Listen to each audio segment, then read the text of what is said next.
Hello guys, welcome back to my channel, Sagani Corpus Vlog. Today is May 27, 6:45 a.m. Oh guys, ito yung final ng medical check-up natin. So, today na ang aking shockwave. Ito yun, mga inasikaso ko yung mga previous videos. Oh, ito ang content natin guys. So, samahan niyo ko guys.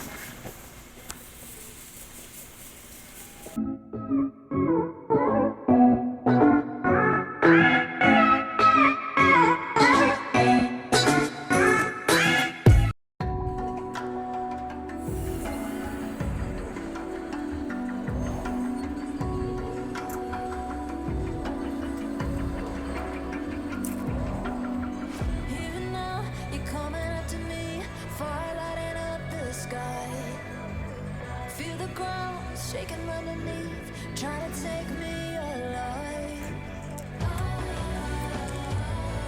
Get ready for the fallout.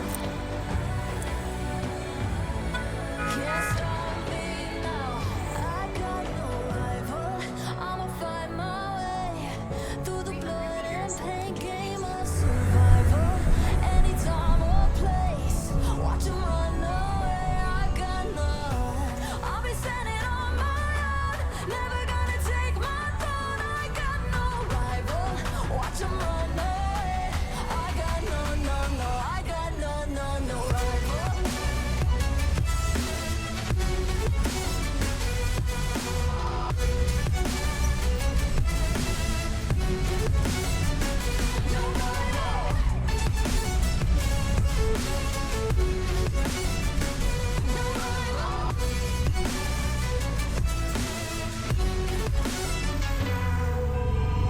Tell me now, what you gonna do? We can do this face to face. The reckoning is coming real soon. Doesn't matter what you say. Try to tell you this. Ayan, sumobra kami ng aga guys, pero the earlier the better, sabi nga.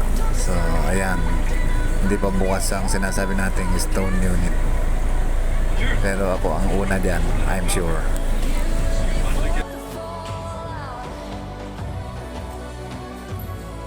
Can't stop me now. I got no rival. I'ma find my way through the blood and pain game of survival. Anytime or place, watch 'em run away. I got no. I'll be standing on my own, never gonna take my throne. I got no rival. Watch 'em run away. I got no, no, no. I got no, no, no rival.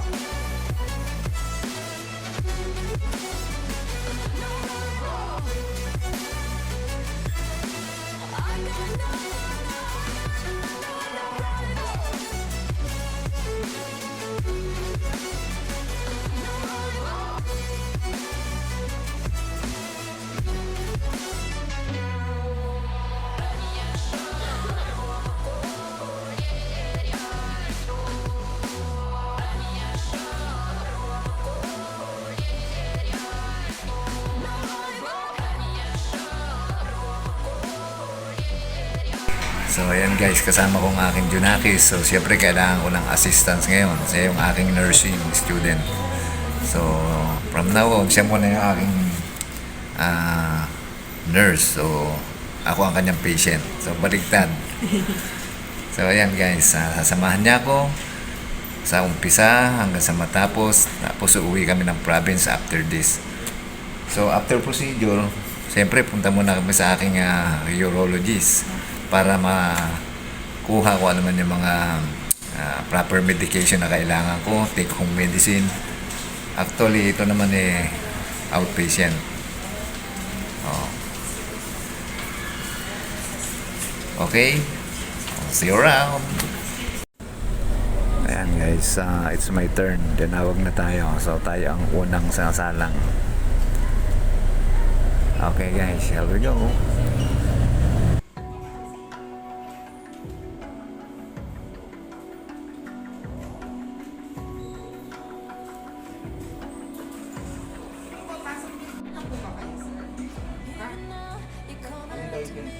Fire lighting up the sky.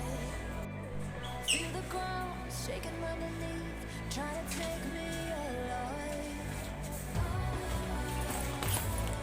Get ready for the fallout. Ayan, kailangan din kasing mag-sign lang aking Junakis consent form kasi siya nga yung aking sinasabi natin na guardian ngayon. Kailangan kasi ng assistance. So, ayan, sasign siya para sa consent form. So, ayan nga guys, nabas na ako after 1 hour and 45 minutes. Ayan, tapos na. Hindi ko na bawal ang video sa loob kaya hindi ko na ipakita sa inyo ito.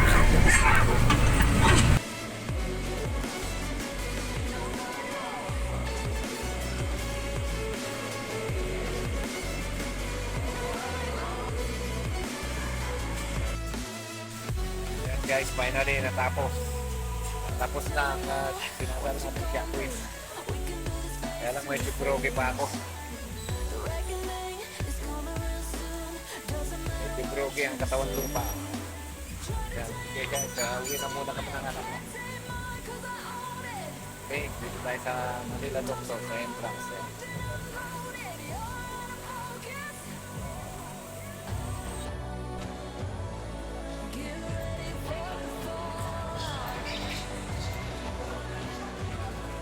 Can't stop me now. I got no rival. I'ma fight my way. Ito, meron akong alalay. Medyo nahihilo pa guys. Broke. Busid muna ako sa Mercury para sa mga medicine.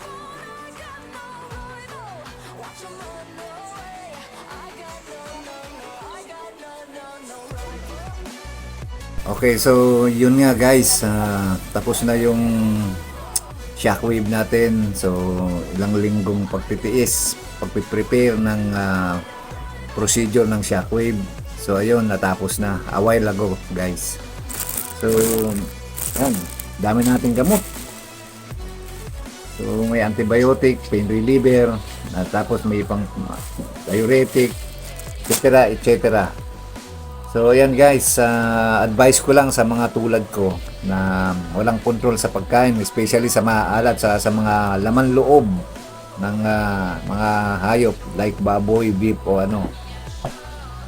So medyo umiwas tayo guys kasi napakahirap. Ayan nga, nanggaling ako sa CR ngayon. Nagwiwi ako. So of course, after procedure, wiwiwi ka ng blood. So ayun, at may kasamang parang buhangin. So yun na raw yung expected na yun. Yun na yung stone na nilusaw ngayon sa pamamagitan ng shockwave. So, yan guys, advice ko sa inyo, especially sa mga lalaki, i-avoid natin yung maaalat, fatty foods, siyempre yung too much alcohol sa katawan, soft drinks, laman loob nga, ayan, nasabi ko kanina, at yung mga matataas ang uric na pagkain kasi isa yun sa nagpapatigas dun sa stone sa ating kidney. So lesson na to guys. So maraming salamat guys sa panunood simula umpisa hanggang sa huli. So ito yung final ng ating medical check-up. So hanggang dito na lang guys. At maraming salamat sa inyo at thank you rin kay Lord nakaraos ako. At salamat din sa aking Junakis na nag-sponsor din sa aking medical assistance din. Malaking bagay yon. So, thank you for watching. God bless us all. See you on my next video. Okay guys, bye for now.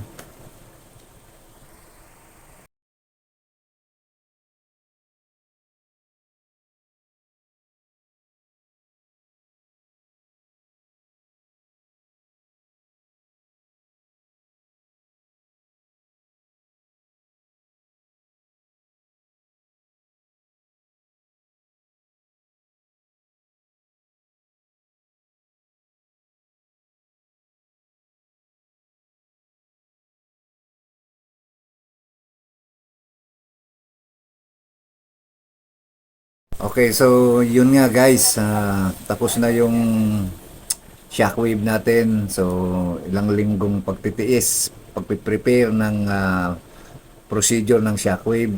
So, ayun, natapos na. A while ago, guys. So, yan. Dami nating gamot. So, may antibiotic, pain reliever, tapos may pang diuretic, etc. etc. So, yan guys, advice ko lang sa mga tulad ko na walang control sa pagkain, especially sa maalat, sa mga laman loob ng mga hayop like baboy, beef o ano.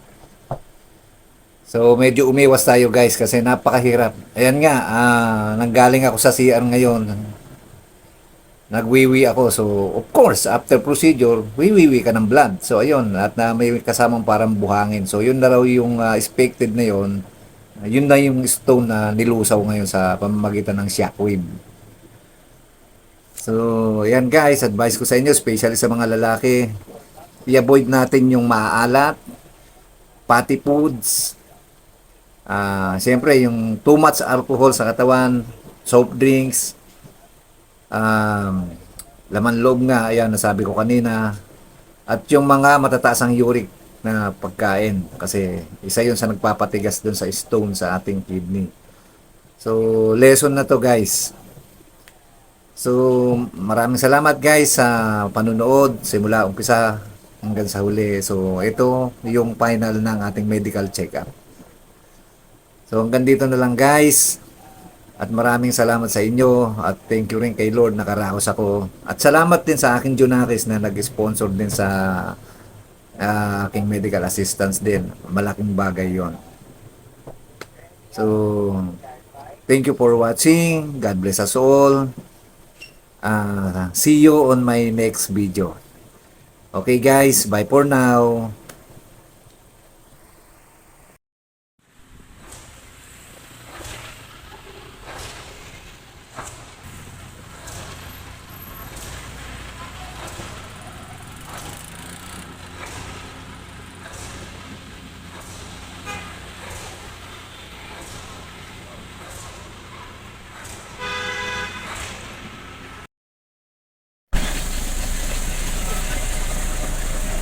Daming errands.